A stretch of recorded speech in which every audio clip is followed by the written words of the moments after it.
ஆண்டவர் உலகச்சரமை இயேசு கிறிஸ்துவின் நாமத்தினால் அன்பின் வாழ்த்துக்களை தெரியப்படுத்திக் கொள்கிறோம். இந்த 6வது மாதம் 3ஆம் தேதி காலை பொழுதிலே அனுதின கண்மலைத்தை நிகழ்ச்சி வாயிலாக சந்திப்பதிலே கர்த்தருக்குள்ளாய் மகிழ்ச்சி அடைகிறேன். கர்த்தர் தாமே ஒரு ஆசீர்வதிப்பாராக. இந்த திங்கட்கிழமை காலை பொழுதிலே தியானத்திற்காக ஒரு வசனத்தை வாசி கேட்போம். 1 சாமுவேலின் புஸ்தகம் 17ஆம் அதிகாரம் 32வது வசனத்தை நான் வாசிக்க கேட்போம். தாவீது சவுலை நோக்கி, இவன் நிமித்தம் ஒருவனுடைய இருதயமும் கலங்க வேண்டியதில்லை. உம்முடைய அடியனாகிய நான் போய் இந்த பெலிஸ்தனோடு யுத்தம் பண்ணுவேன் என்றான். கர்த்தருடைய நாமம் மகிமைப்படுவதாக. இந்த 17வது சுற்றாக நம்ம வேதத்தில் இயேசு எப்படிப்பட்டவர் என்பதை தியானித்து கொண்டு வருகிறோம். இந்த காலை பொழுதிலே இப்படி ஆண்டவர் எப்படிப்பட்டவராம் நம்மை பார்த்து அவர் சொல்லுகிற வார்த்தை என்ன அப்படின்னா, உங்களுடைய இருதயம் கலங்க வேண்டாம்.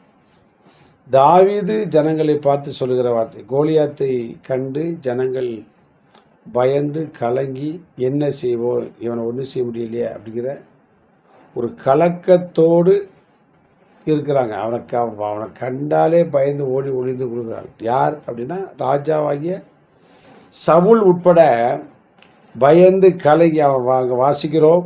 11ஆம் வசனத்தில் வாசிக்கும் போது பார்த்தீங்க அப்படின்னா, 1 சாமுவேல் 17:11 வாசிக்கும் போது, சவுல் இஸ்ரவேலர் அனைவரும் அந்த பெலிஸ்தருடைய வார்த்தைகளை கேட்டு கலங்கி மிகவும் பயப்பட்டார்கள். வார்த்தையை கேட்டு கொஞ்சம் நெஞ்ச பயம், அப்படி பயம். அப்போ அவன் சத்தம் எப்படி இருந்துருப்பாங்க. பிசாசு சில நேரம் நம்மளை அப்படி தான் ஏமாற்றுவோம். பிரச்சனைகளை கொடுத்து, வியாதிகளை கொடுத்து, போராட்டங்களை கொடுத்து, அவமானங்களை கொடுத்து, எதை சொல்லியாவது நம்மளை பயமுறுத்த பார்ப்பான். இன்றைக்கி அநேகர் எப்படி பயமுறுத்துனா, சொப்பனங்களின் மூலமாக பயன்படுத்தும். தேவையில்லாத சொப்பனத்தை கேட்டு நான் செத்துருவனோ, இதை அப்படி பல எண்ணங்கள், ஓடிடுவேனோ, வீடு இடிஞ்சிருவோம், யானை துரத்துவோம், இப்படி தேவையில்லாத சொப்பனங்களை கண்டு புலம்புகிற கூட்டம் நிறையா இருக்கு. ஸ்தோத்திரம்.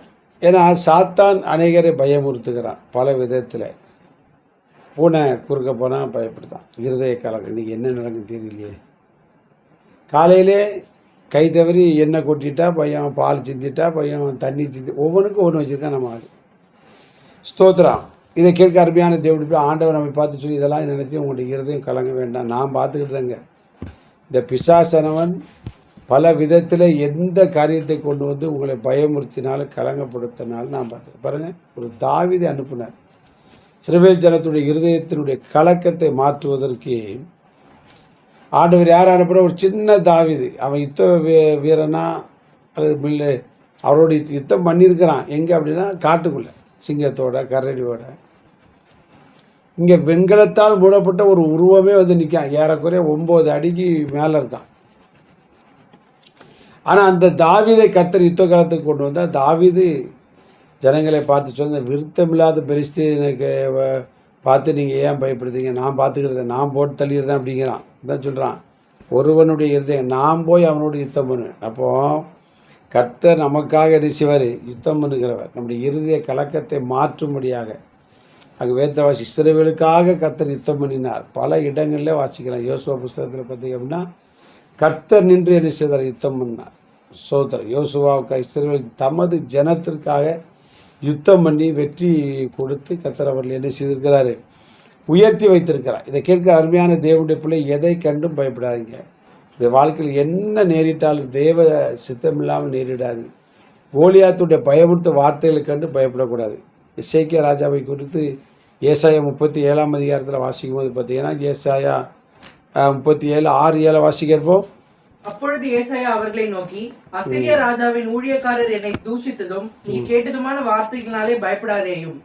இதோ அவன் ஒரு செய்தியை கேட்டு தன் தேசத்துக்கு திரும்புவதற்கான ஆவியை நான் அவனுக்குள் அனுப்பி அவனை அவன் தேசத்தில். அசீரியா ராஜாவாகிய சனகரிப்பை குறித்து நீங்கள் ஒன்று போயிட, ரப்சாகிய சேனாதிபதி அனுப்பி ஜனங்களை வார்த்தையினாலே பயமுறுத்துக்கிறான். ஆனால் எசேக்கியாவை பார்த்து ஏசாயா சொன்ன, ஒன்றும் பயப்பட வேண்டாம், அவன் இந்த ஊருக்குள்ளேயே வரமாட்டான். நடந்தது என்ன, கர்த்தர் ஒரு தூதன் அனுப்பினார். 185,000 பேரை இரவோடு இரவாக நினைச்சுதான் போட்டு தள்ளு. அதனால் உங்களுடைய வாழ்க்கையில் யார் மூலமாக சத்துருவானன் வார்த்தை என்கிற அம்புகளை எய்து உங்களை பயமுறுத்தினாலும், உண்மையான ஜீவ வார்த்தையாக இயேசு நம்மோடு இருக்கிறார்.